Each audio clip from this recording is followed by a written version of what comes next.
Bonjour à tous, nous sommes heureux de vous voir ce matin, de célébrer le culte du Seigneur ensemble à l'église Elim.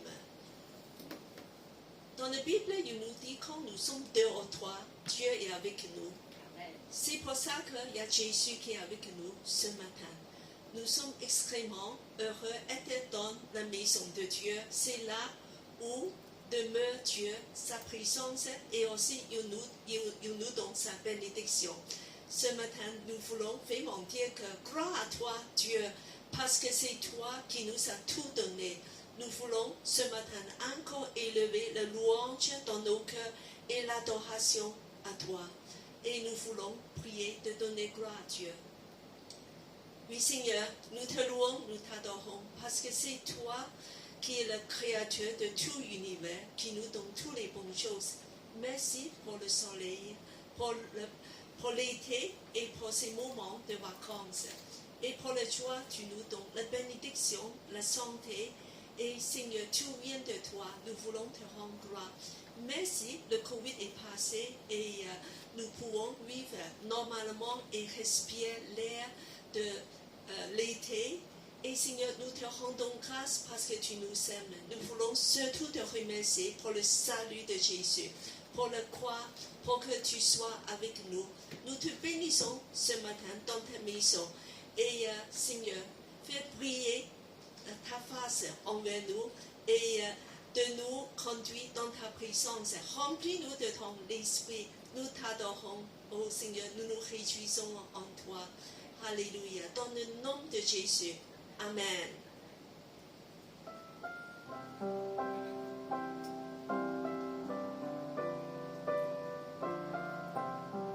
Je vous invite à vous lever, de chanter. La grâce est infinie en notre Dieu.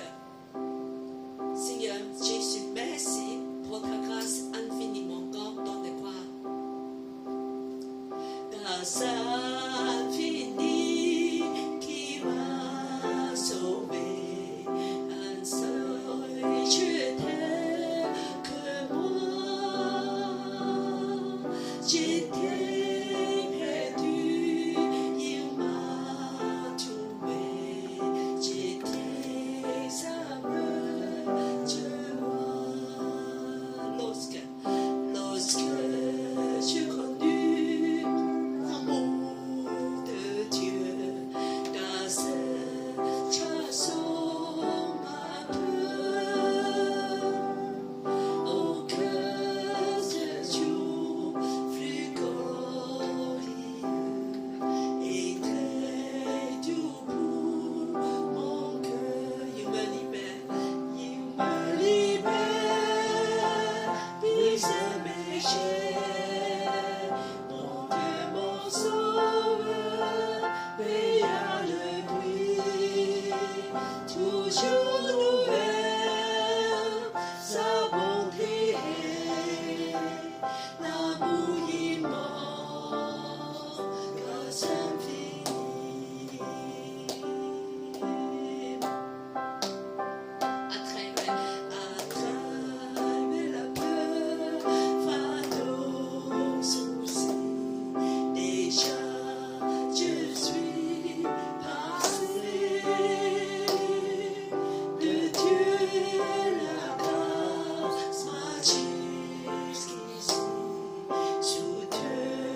tous ici.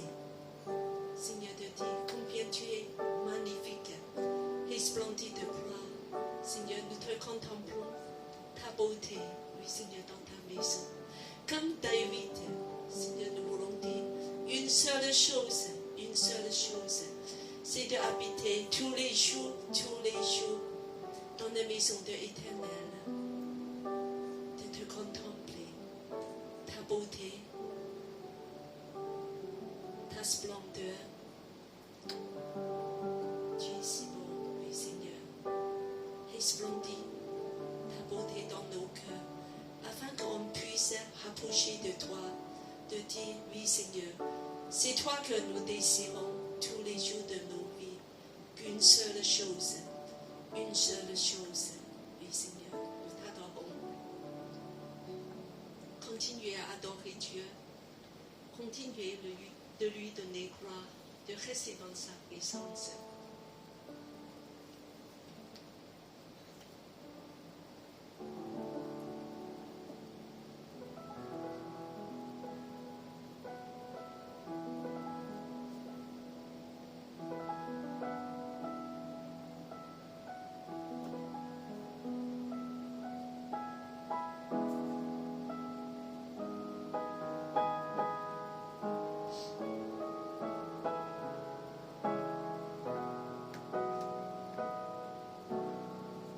Au-delà des océans,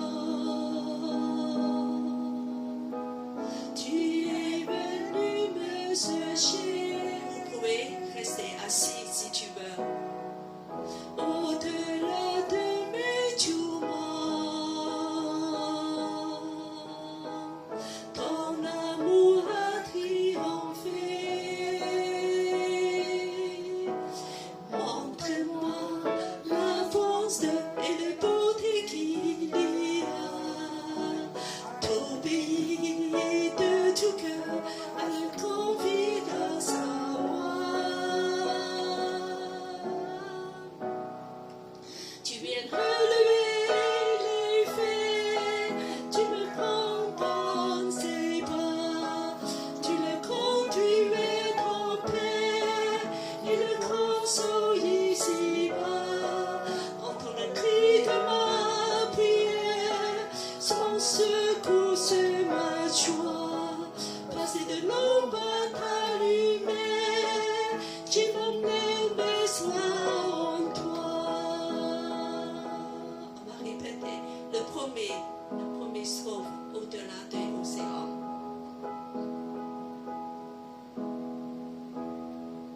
Au-delà des océans, tu es venu me chercher. Merci Seigneur. Au-delà de mes tourments, ton amour a triomphé. Montre-moi ta bonté et la beauté qu'il y a. T'obéir de tout cœur à ce qu'on vit à ta voix. Tu viens relever les faits, tu les prends dans tes bras, tu les conduis vers ton Père, que le console ici-bas. Entends le cri de ma prière, sois mon secours, c'est ma joie. Passe de l'ombre à ta lumière, j'ai mis mon espoir en toi. Tu viens relever le faible. Tu viens relever le fait, tu le prends dans tes bras, tu le conduis vers ton Père, qui le console ici-bas. Entends le cri de ma prière, sois mon secours, c'est ma joie. Parce que l'ombre tu mets, j'ai mis mon espoir en toi. Parce que l'ombre allumée, j'ai mis mon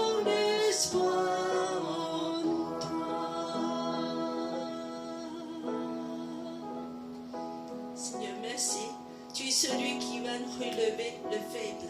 Seigneur, parfois nous sommes faibles, mais Seigneur, tu nous rejettes jamais, tu nous abandonnes jamais, tu es toujours là.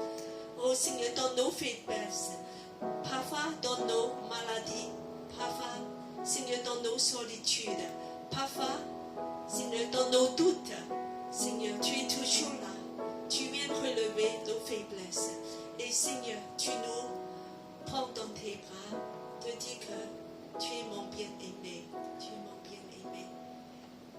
Je t'aime de tout mon cœur, oui Seigneur, parce que tu nous aimes avec un amour éternel. Seigneur, merci pour ta consolation. Merci, tu es toujours là. Merci que tu entends nos prières. Et Seigneur, tu es notre plus grande joie. Alléluia. Alléluia, alléluia. C'est le moment des enfants. Je demande à la personne d'accueil de passer le cordé. C'est un moment de la reconnaissance, de l'amour pour notre Dieu. Parce que tu nous as aimés, Seigneur, de tout donner. Seigneur, c'est dans la joie nous voulons te faire retourner ta bénédiction, ta grâce. Je te demande de bénir tous ceux qui donnent parce que tu es la source de toute grâce. Alléluia. Nous voulons reprendre le premier chant, grâce infinie. Parce que chez notre Dieu, sa grâce est infiniment grande. Grâce infinie qui va sauver un péché tel que moi. J'étais perdu, il m'a trouvé.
Seigneur, nous t'aimons.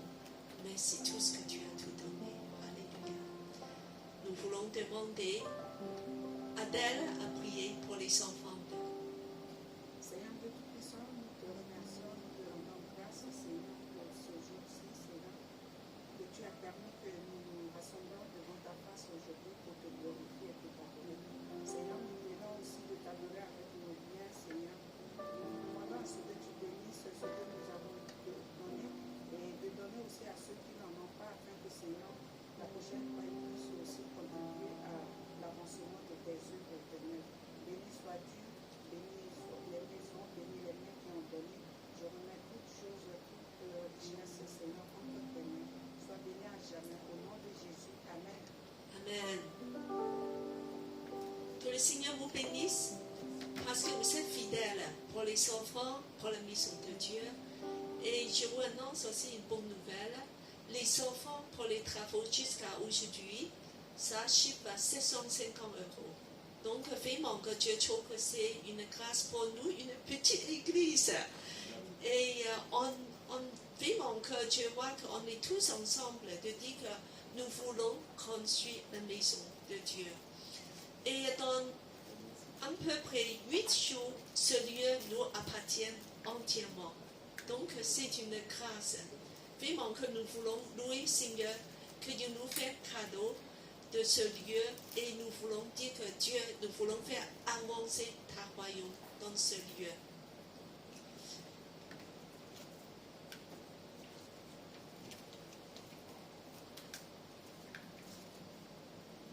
Alors, je vais faire quelques petites annonces. En fait, les vacances commencent. Nous ne sommes pas nombreux, mais vraiment que je remercie pour la fidélité de vous tous qui viennent quand même pendant ces moments de vacances. Je sais que vous pouvez aller dehors pour se promener et faire autre chose, mais vous préférez de venir dans la maison de Dieu. Donc c'est une grâce.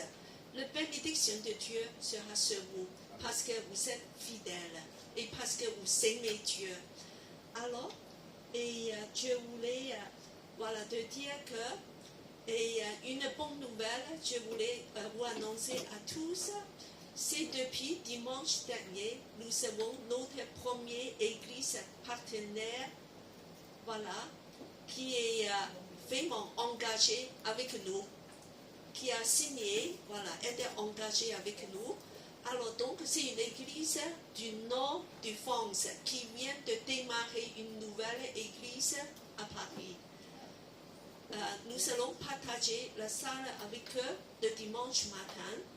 Et cette église s'appelle La Porte Étroite. Si vous voulez, vous pouvez même regarder sur Internet de voir. Alors, ils viennent de tout coin. Mais en fait, ils sont déjà 3 églises dans le nord.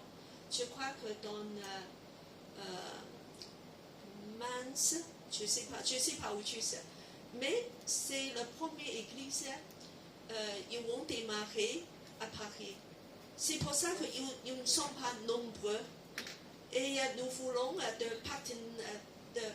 faire le partenariat ensemble, de faire l'évangélisation et de faire avancer le royaume de Dieu ensemble.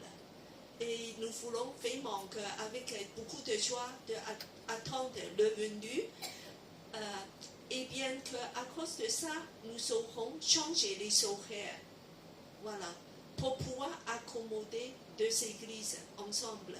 Donc, au lieu d'avoir le culte à 10h30, on aura le culte à 11h30. Pour les laisser la place avant nous. Le culte commence à 9h jusqu'à 10h30, 10h45 et après on va reprendre à 11h30 et on va terminer à 1h, à 13h.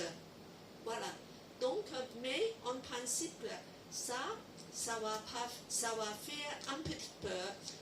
Peut-être dans quelques semaines, pas la semaine prochaine, on va vous annoncer quand est-ce on va commencer ça.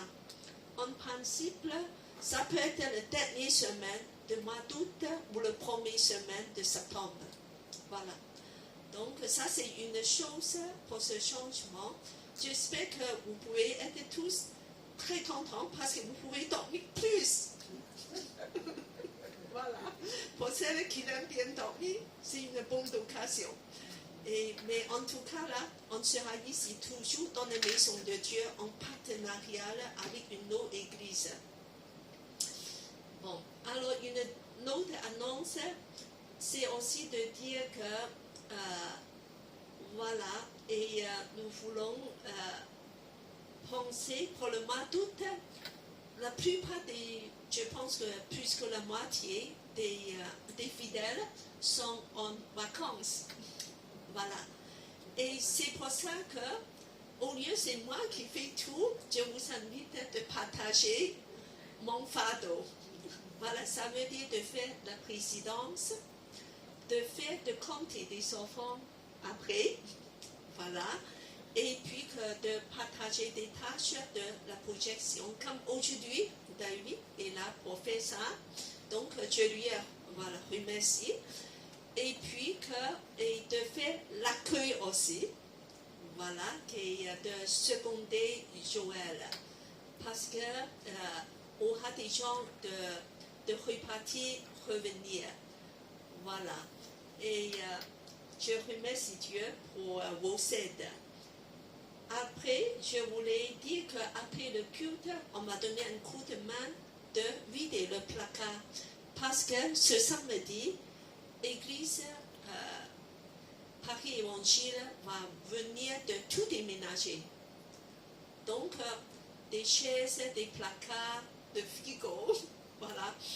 Nous voulons qu'on prie pour que des chaises puissent arriver ce samedi. Sinon, samedi prochain, on aura peut-être un problème avec des chaises. Mais nous avons commandé, mais à cause des vacances, des chaises vont arriver, on ne sait pas quand, on me dit que c'est entre 1 semaine à 3 semaines. Voilà. Donc, c'est très flexible. Alors, il y a ça, et on devait être préparé à tout. C'est des surprises, mais c'est comme toutes les nouveautés de la nouvelle saison, il y a beaucoup de surprises. Voilà, on apprend ça avec beaucoup de joie. Voilà, c'est parce que c'est pour préparer pour des choses plus grandes. Voilà, que chaque personne essaie de donner un coup de main, d'aider et de louer le Seigneur quand il y a des choses qui ne nous conviennent pas tout à fait. Et après, nous voulons vraiment dire de remercier le Dieu pour tous ces gens qui partent en vacances. Alors, voyons, nous avons Nicolas et Philippe qui sont partis en vacances, et aussi Samuel, Gladys, Sylvienne, voilà, qui sont partis, qui viennent de partir. Voilà, et il y a Anne-Sylvia qui m'a donné un petit message de l'île de Maurice, de dire qu'elle est bien arrivée. Voilà, et bien sûr qu'il y a les enfants qui partent aussi. Nathalie, certainement, que, voilà, avec ses enfants, peut-être que les semaines avant, quand on n'avait pas vu, c'est qu'elle était partie. Alors, et puis qu'en tout cas, là, nous voulons remercier et de prier pour tous ces gens en vacances, que le Seigneur les bénisse et de les emmener avec nous en sécurité. Shang-Yu est parti très loin en Chine. Alors, je voulais demander Luce à prier pour tous ces gens en vacances, pour demander Dieu les bénisse et qu'ils puissent passer des très bonnes vacances et de revenir parmi nous. Voilà, je te passe aussi le micro pour que, voilà, on pense à eux, que la bénédiction de Dieu soit avec eux. Voilà. Je te passe le micro.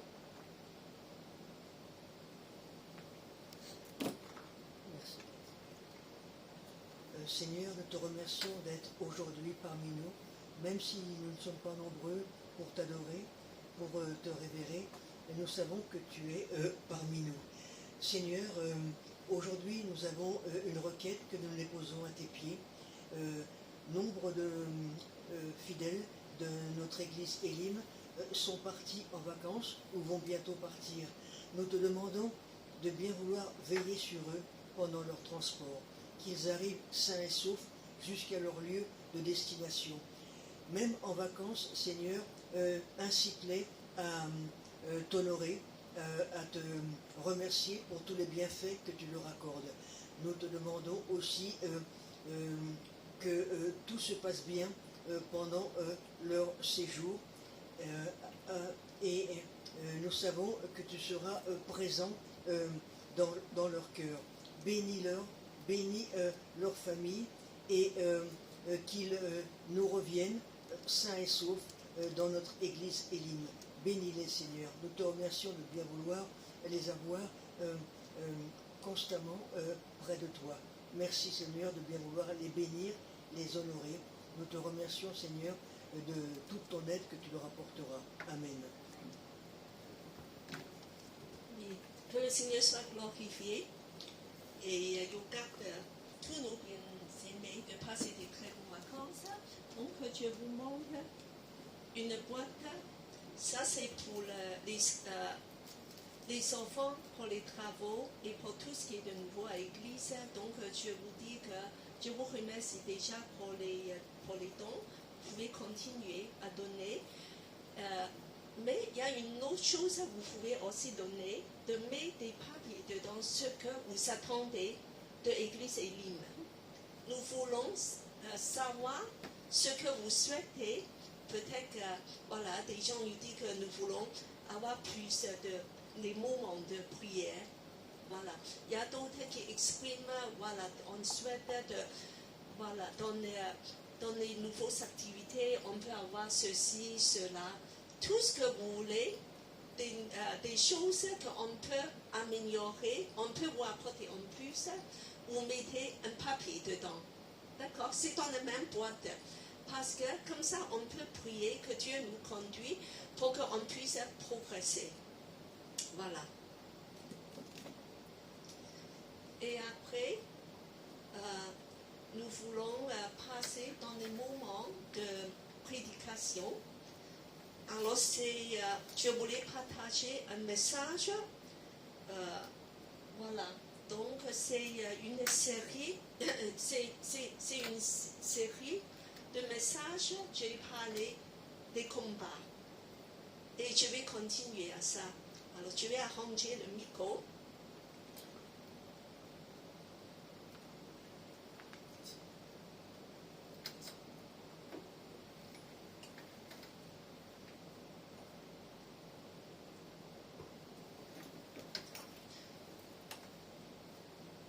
Voilà. Alors, je vous demande c'est qui ce personnage. J'ai parlé déjà 2 fois des choses. Qu'est-ce qui peut être ce personnage? Un combattant. Quel est son nom? Alors, Josué. Alors, donc, ça, c'est les combats dans le pays de Canaan. C'est Josué qui a conduit le peuple de Dieu d'entrer dans le pays. Et en fait, nous avons déjà vu ces combats incroyables. Il a fait tomber la ville de Jéricho. C'est une forteresse des grandes murailles. Et bien que nous allons continuer avec ces combats, alors, qu'est-ce que c'est? On a parlé des guerres, des batailles. Ça plaît beaucoup aux garçons. Et bien que, et je voulais aussi dire que à partir de maintenant, demain, le lendemain des prédications, je vais passer tous les diapos sur WhatsApp. Donc, vous n'avez pas besoin de copier tous les versets et de dire qu'il faut que je le manque de rien. Ça sur WhatsApp. D'accord? Tout ce que, comme ça, vous pouvez concentrer à écouter. Alors, donc, en fait, aujourd'hui, je vais parler le plus grand champ de bataille. Le plus grand champ de bataille. Alors, qu'est-ce que c'est? Et est-ce que c'est la Seconde Guerre mondiale? Et encore maintenant, la guerre de la Russie et l'Ukraine. Et est-ce que ce sont des très grandes batailles dans l'histoire qui nous marquent? Mais aujourd'hui, je vais vous parler encore. C'est la plus grande bataille qui peut avoir lieu, qui peut arriver à nous. Et en fait, ça se passe où? La plus grande bataille, ça se passe où? Je vous demande. David, à ton avis, la plus grande bataille, ça se passe où?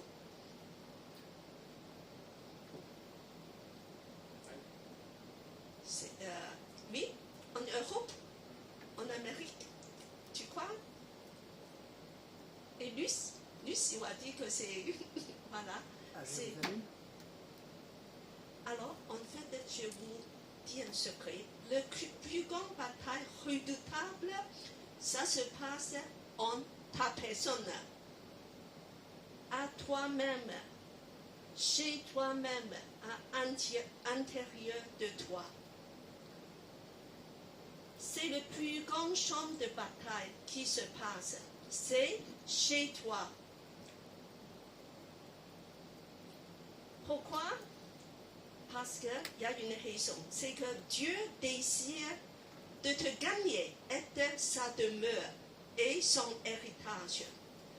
Mais en revanche, l'ennemi est aussi déterminé et fait tous ses efforts de te prendre comme sa possession.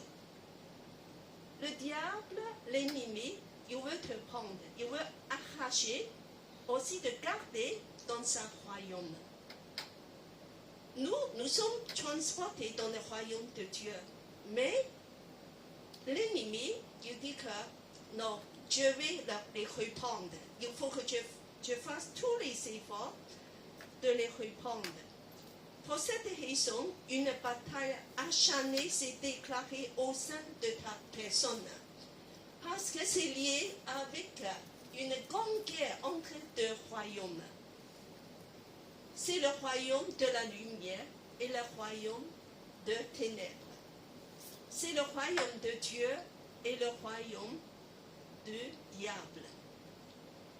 Cette bataille est déclenchée et ça se passe plus en plus fort, parce que le diable sait qu'il lui reste plus beaucoup de temps. Il faut qu'il fasse vite. Et cette bataille, ça se passe chez toi. Chez toi. Alors, tu dis, je suis pacifique. Je suis pas pour des batailles. Mais tu n'as pas du choix. Parce que comme tu appartiens à Christ, tu appartiens au royaume de lumière. Même si tu dis que tu ne veux pas prendre parti, tu es déjà dedans. C'est pour ça, accroche-toi. La bataille est là. Si tu ne le battes pas, tu vas être avalé. Tu vas être pris par l'ennemi. Tu vas être kidnappé. C'est pour ça qu'on devait être très attentif de savoir qu'on est au sein d'une grande bataille. Même des choses insignifiantes dans ta vie, dans le travail, dans la vie familiale, dans tes pensées, dans ta personne, dans tes paroles, tout ça, l'ennemi va te faire tomber. L'ennemi va essayer de te reprendre par des moyens de des petites choses. Voilà. C'est pour ça que faire attention, et souvent, la plupart des chrétiens ne fassent pas attention. Ils disent que c'est bon, moi, je suis assez bien, je ne vole pas, je n'ai pas d'adultère, je n'ai pas de débauche, je ne manque même pas, et je suis plutôt bien, je suis en sécurité. Attention. L'ennemi, c'est comme un lion qui va avaler tous, il peut avaler.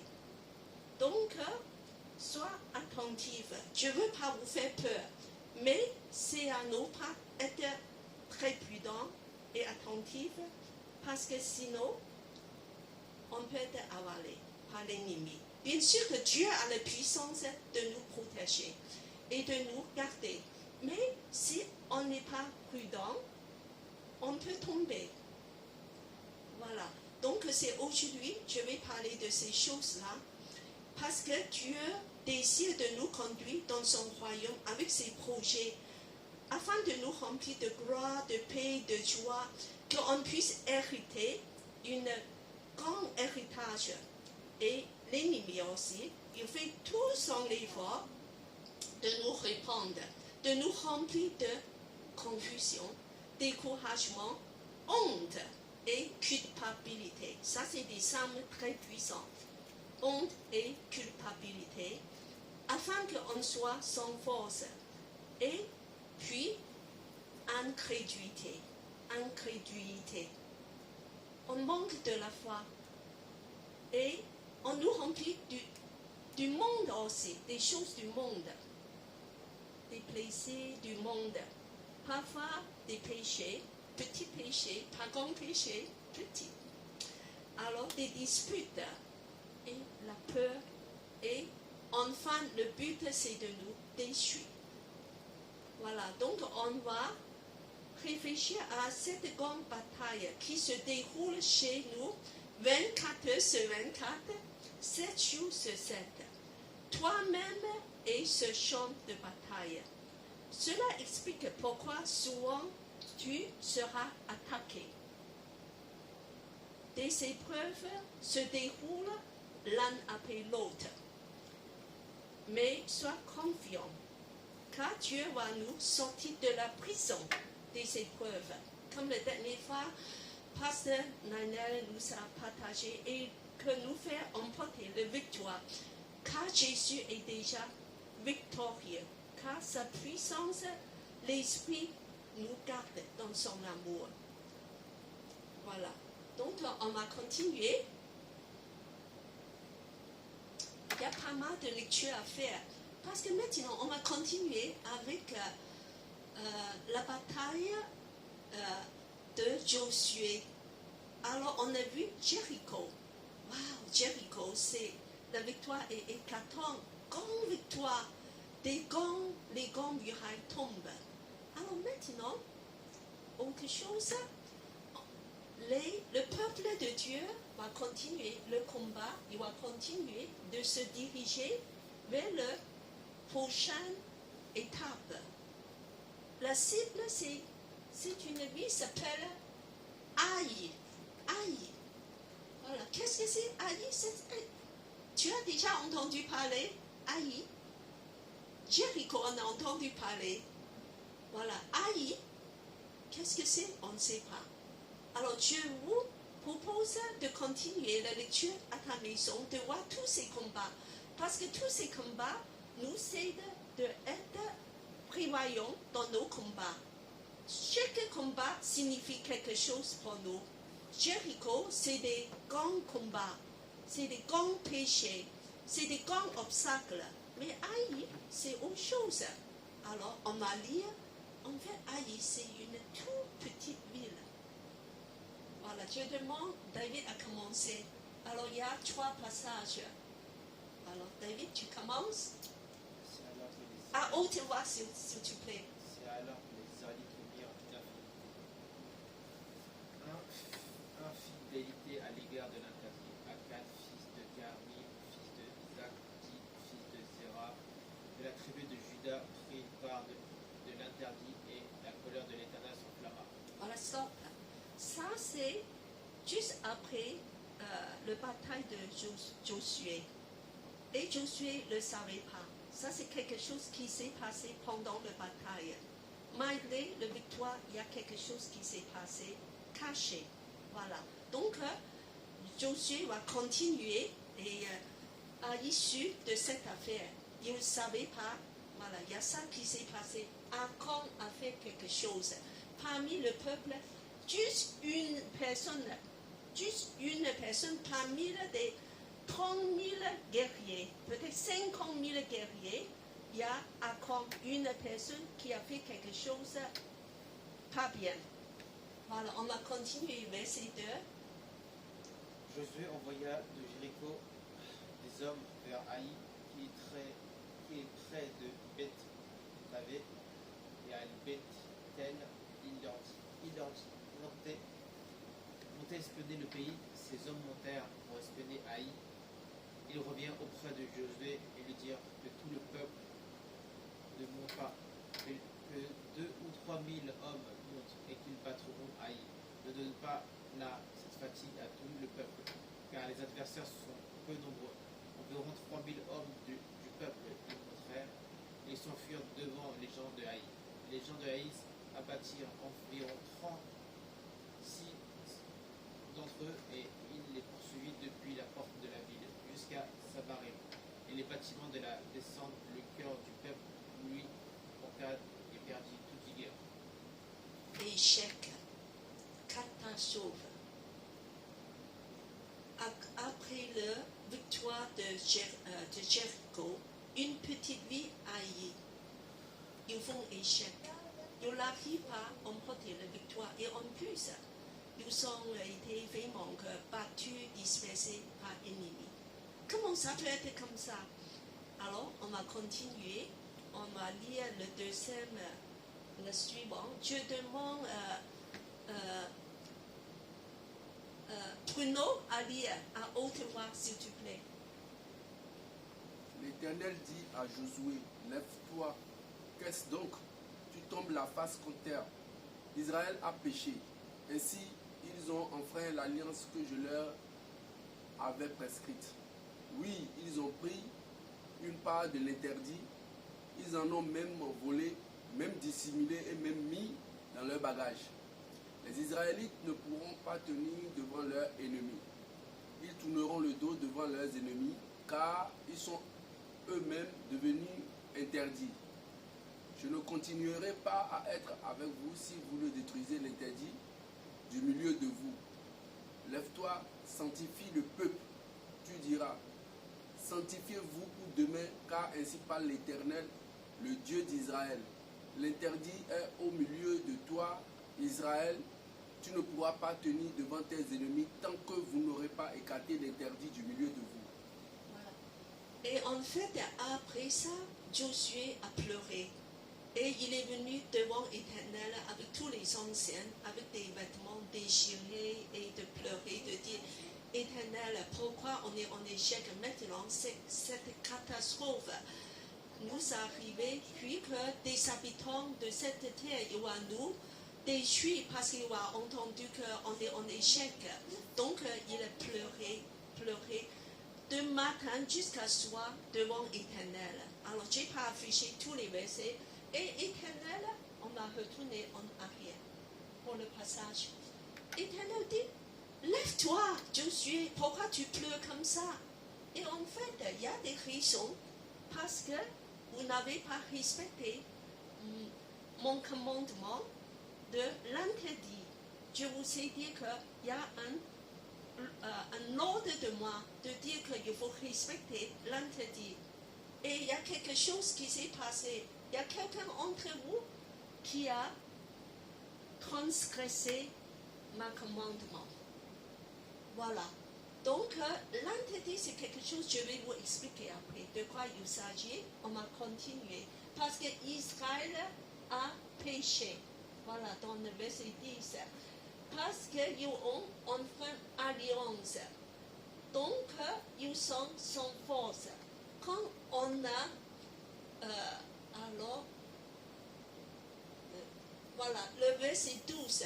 Les Israélites ne pourront pas tenir devant leurs ennemis. Quand on a transgressé l'ordre de Dieu, on ne peut pas avoir la victoire. On ne peut pas te dire que c'est, voilà, on peut juste, il n'y a rien qui va nous arriver. Il dit qu'il ne peut pas tenir devant leurs ennemis. Ça explique aussi pourquoi nous, les chrétiens, souvent on a beaucoup d'échecs. On dit que parce que l'ennemi nous attaque, voilà, parce que peut-être que Dieu nous met en épreuve. Mais des fois, c'est pas ça. Des fois, c'est parce que nous avons fait quelque chose contraire à la volonté de Dieu. Voilà, on va continuer. Alors, je vais demander, Luce a dit à haute voix. Akan répondit à Josué, c'est vrai, c'est moi qui ai péché contre l'Éternel, le Dieu d'Israël. Voici en détail ce que j'ai fait. J'ai vu dans le butin un manteau de chinéar d'une rare beauté, ainsi que 200 cycles d'argent et un lingot d'or pesant à lui seul 50 cycles. J'en ai eu envie et je les ai pris. Ils sont maintenant cachés en terre à l'intérieur de ma tente, l'argent par-dessous. Josué envoya des gens qui coururent à la tente. C'était bien caché dans sa tente, l'argent par-dessous. Alors, tout ça, c'est à cause d'une personne qui s'appelle Akan. Pendant, voilà, qu'il était dans la vie de Josué, alors il a trouvé quelque chose il a très envie de l'avoir. Donc la convoitise. Donc il a pris un manteau, de l'or, de l'argent et il a caché. Et il pense que c'est pas très grave. Il y a beaucoup d'or, il y a beaucoup de butin. Alors je prends juste un petit vêtement, un manteau, voilà, de l'or. Et puis qu'il pense que c'est pas très grave. Personne ne sait. Et tout ça a causé l'échec de toute l'armée de l'Éternel. Je dirais, pour nous, faire attention dans nos assemblées. Parfois, il y a le péché d'une personne, ça peut avoir des conséquences aussi graves. Des fois, moi je dis pas, dans tous les cas c'est comme ça, mais c'est pour ça qu'on devait rester très pur devant Dieu. L'assemblée de Dieu devait rester prudent et pur. Et puis que là, alors, il dit que c'est caché. Et à la fin, je crois que c'est catastrophique. Qu'est-ce qui s'est arrivé à Achan? On a lapidé. Lui et aussi toute sa famille. Parce que sa famille est complice. Parce que c'est caché dans sa tente. Voilà. Donc, on voit ici un autre visage de Dieu. Dieu peut être très miséricordieux, plein d'amour, il peut être aussi très sévère. Et c'est une pièce de monnaie à deux facettes. Voilà. Souvent, on dit que c'est pas grave, Dieu nous aime. Mais il faut savoir que Dieu, c'est aussi un juge. Dieu, ça peut être aussi assez sévère. Et nous voulons vraiment faire plaisir à Dieu dans nos cœurs de dire qu'on va avoir le crainte de l'Éternel, mais pas pour des raisons mauvaises, de dire que nous voulons aimer l'Éternel. Nous voulons vraiment de lui faire plaisir. Nous voulons respecter ses commandements. Nous voulons parce que ça va nous faire de bien. Ça va nous garder des péchés et ça va nous garder des jugements. Voilà, on va continuer. Et, Baby, s'il te plaît. Alors, je vais expliquer qu'est-ce que c'est l'interdit. C'est un thème dans l'Ancien Testament, dans un contexte assez particulier. Dieu n'est pas comme ça tout le temps dans l'Ancien Testament. Alors, c'est assez offensif pour nous, des gens de l'époque moderne, tolérants, et de dire que c'est pas nos conceptions, mais c'est très particulier. Alors pourquoi? Parce que quand les Israélites ils vont entrer dans la terre de promesse de Dieu, c'est à ce moment-là, Dieu va refaire tout un nouveau peuple, un nouveau pays, dans un lieu géographique particulier. Dieu recommence de faire un royaume. Et lui-même est Dieu.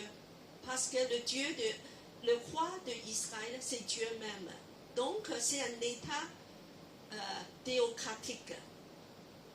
Alors, pour que son peuple puisse demeurer dans ce lieu et pour que le Dieu saint puisse demeurer parmi son peuple, Dieu voit cette terre, il faut que ça soit extrêmement saint. Parce qu'il va commencer la formation d'un peuple. C'est une nouvelle époque qui va commencer.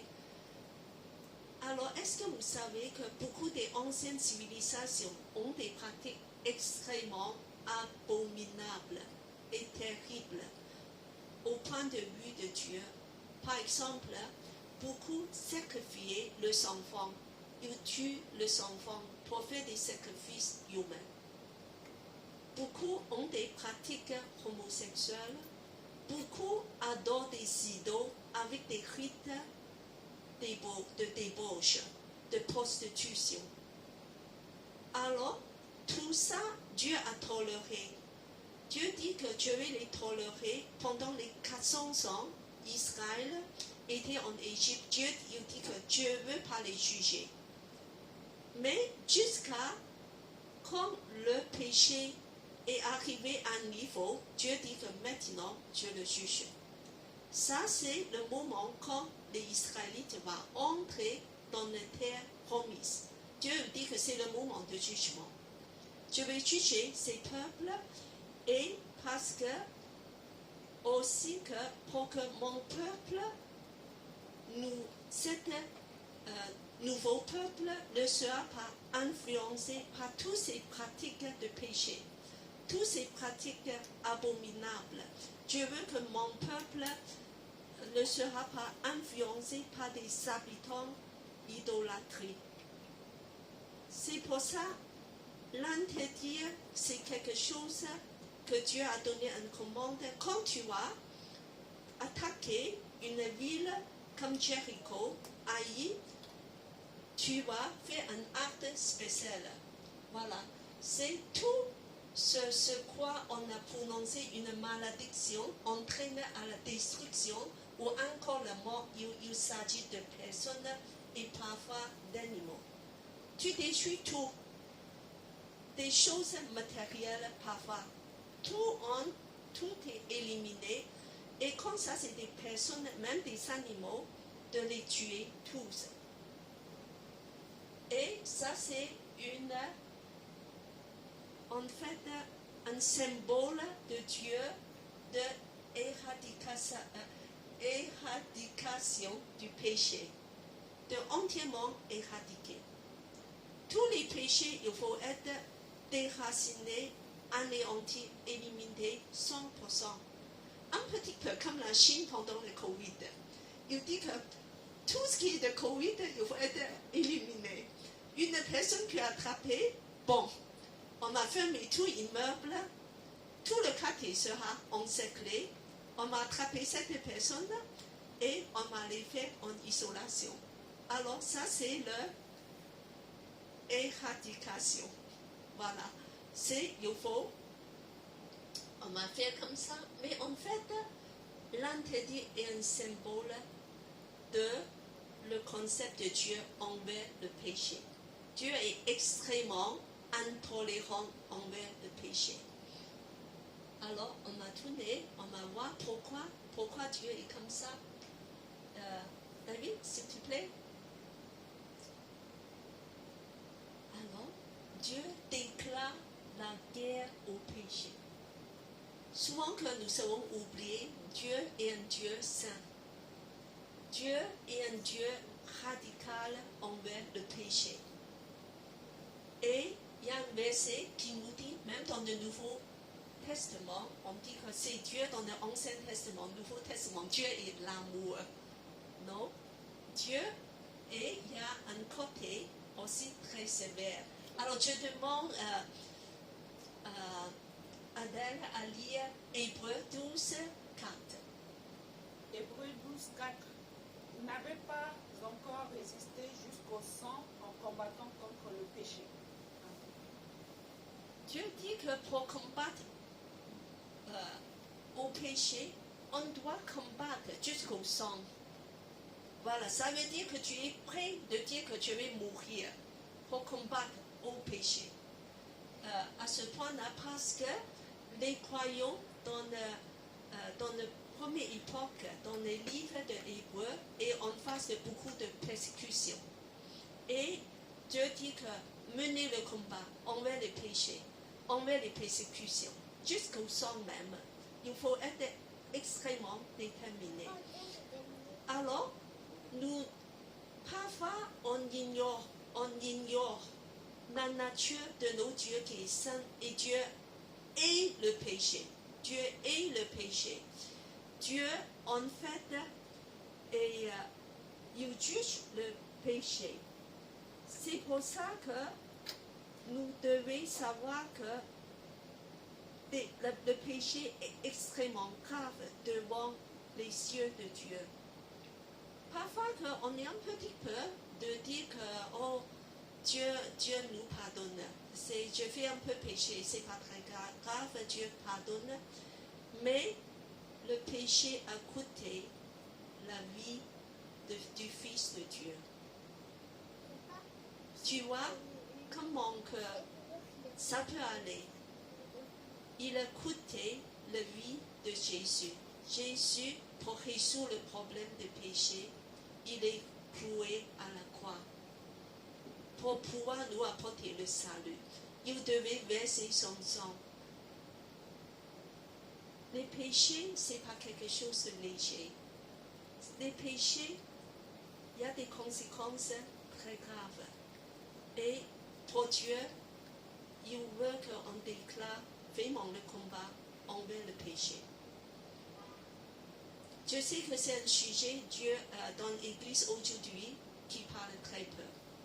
Parce qu'on pense que ça va faire peur aux gens. Ça va faire fuir aux gens.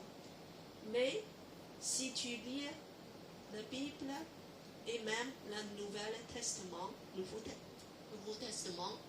Dieu est aussi le juge. Dieu n'est pas léger. Dieu peut nous pardonner parce que Jésus est mort, parce que son Fils a payé le prix avec son sang. C'est pour ça que nous devons rester, avoir cet amour de respect et le crainte pour Dieu, de dire que Dieu, nous voulons vraiment te plaire. Et tu veux qu'on vive vraiment que dans la sainteté, dans la sanctification, dans la pureté. Aide-nous. Alors donc, on va continuer.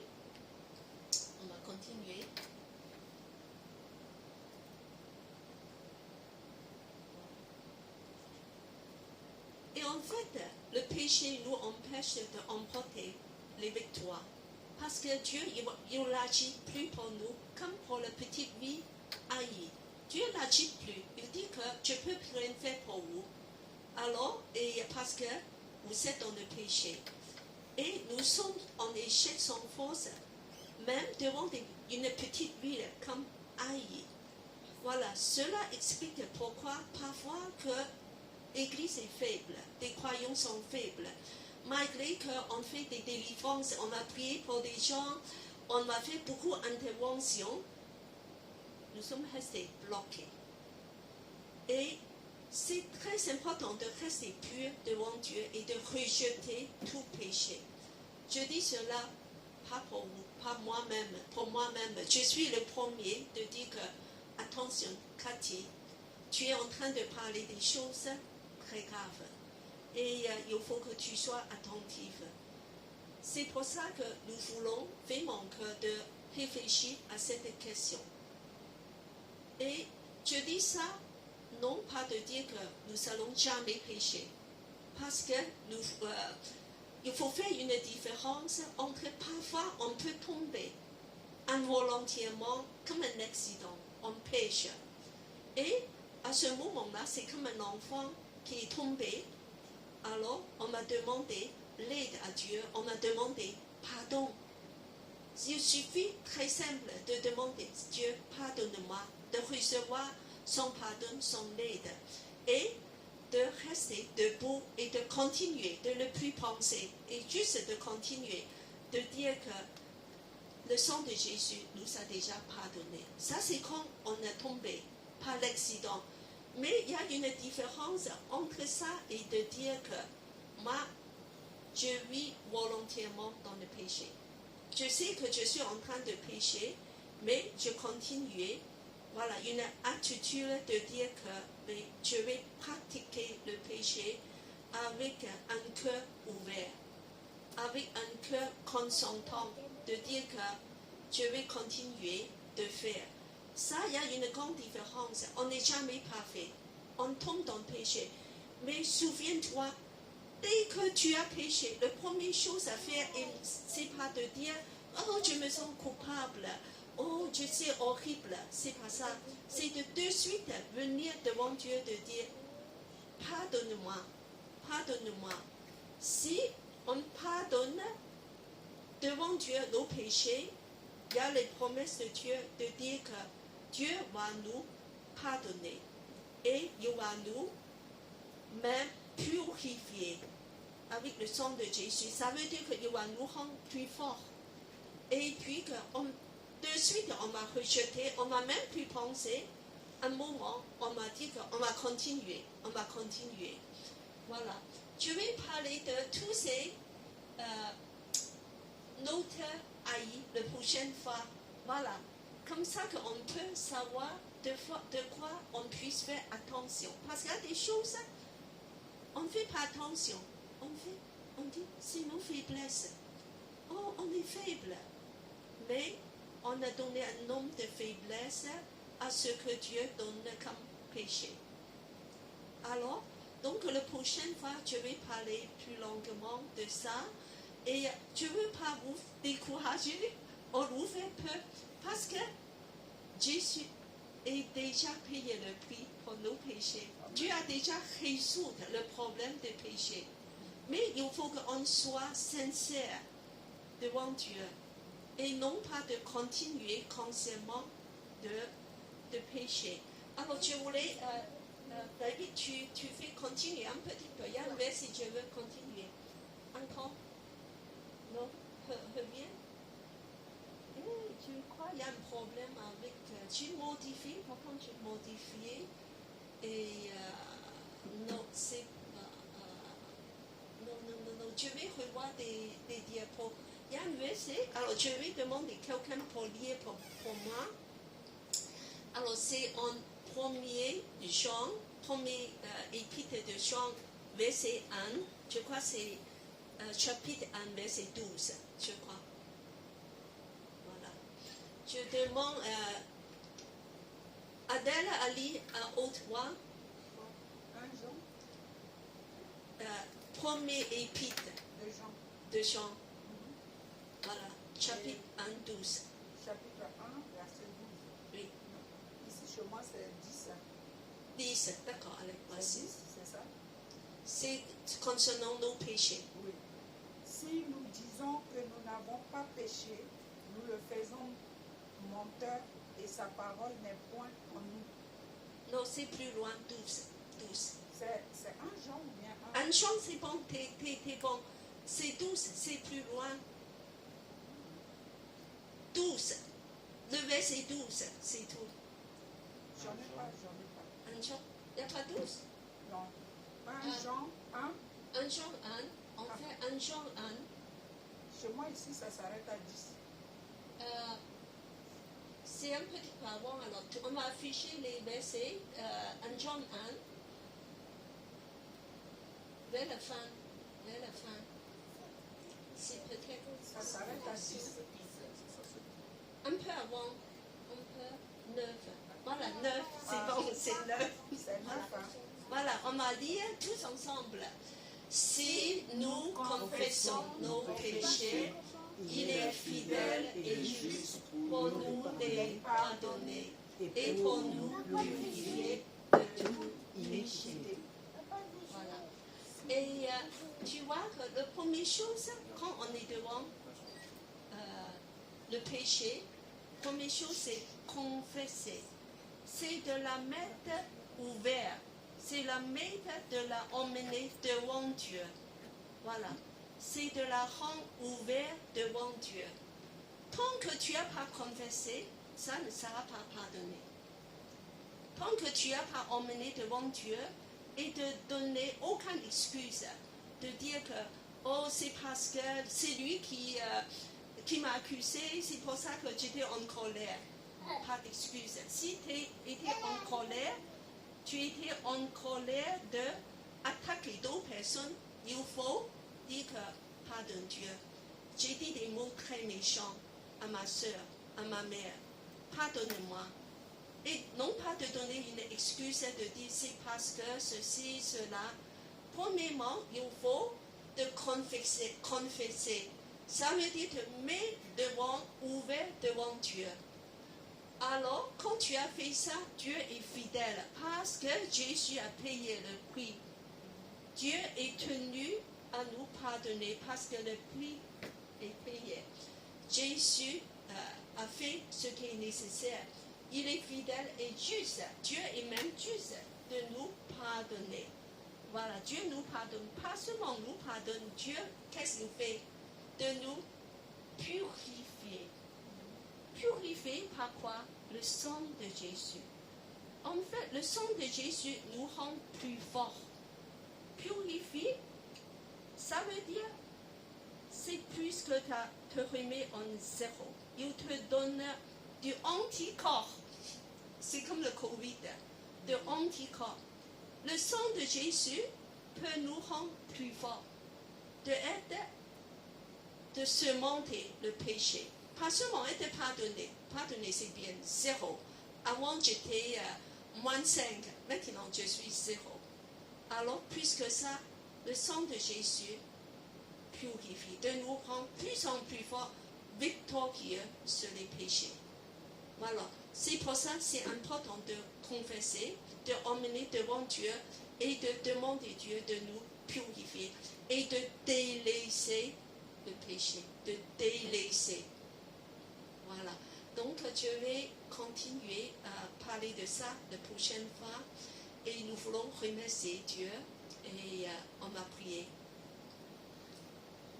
Seigneur, nous voulons vraiment te remercier pour la grâce infinie de Jésus qui nous a sauvés. Nous n'avons plus peur du jugement, du péché. Et tu vas nous rendre plus forts, d'avoir victoire contre tous les péchés, des grands péchés, des petits péchés, parce que tu nous aimes. Et Seigneur, parce que tu veux nous donner ton héritage. Oui Seigneur, nous te louons pour que tu continues de nous faire aimer ta parole, de continuer à chercher dans ta parole, d'être fortifié dans la foi, Seigneur, de te suivre dans la sainteté, dans la pureté, dans la sanctification.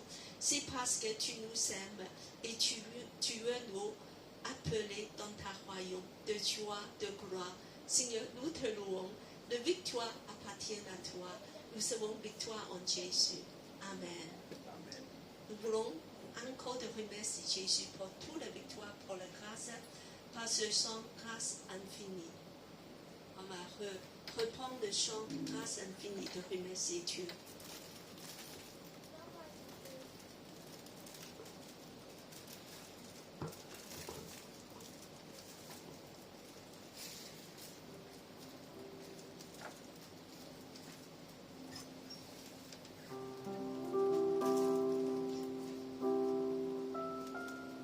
Merci Jésus, tout ce que tu fais.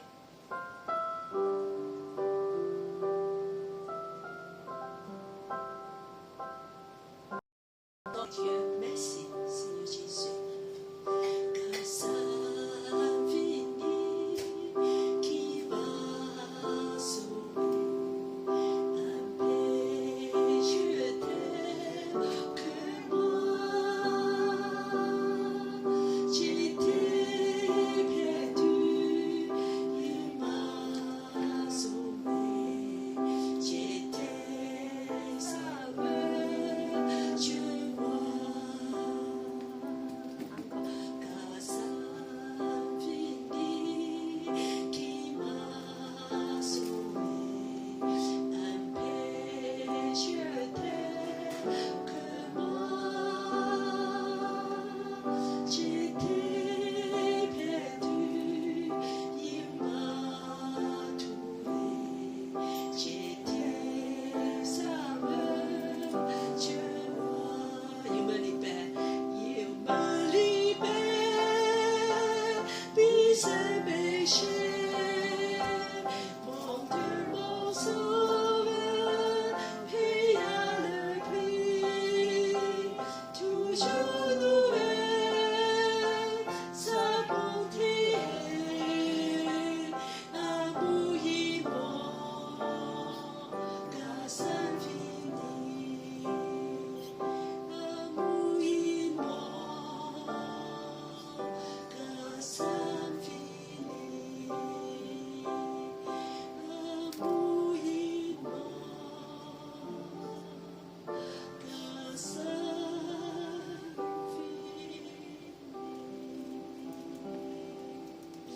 Merci Jésus pour le pardon du péché, pour le prix payé, pour ton sang qui est versé de purifier nos péchés, pour la victoire en toi, pour la grâce infinie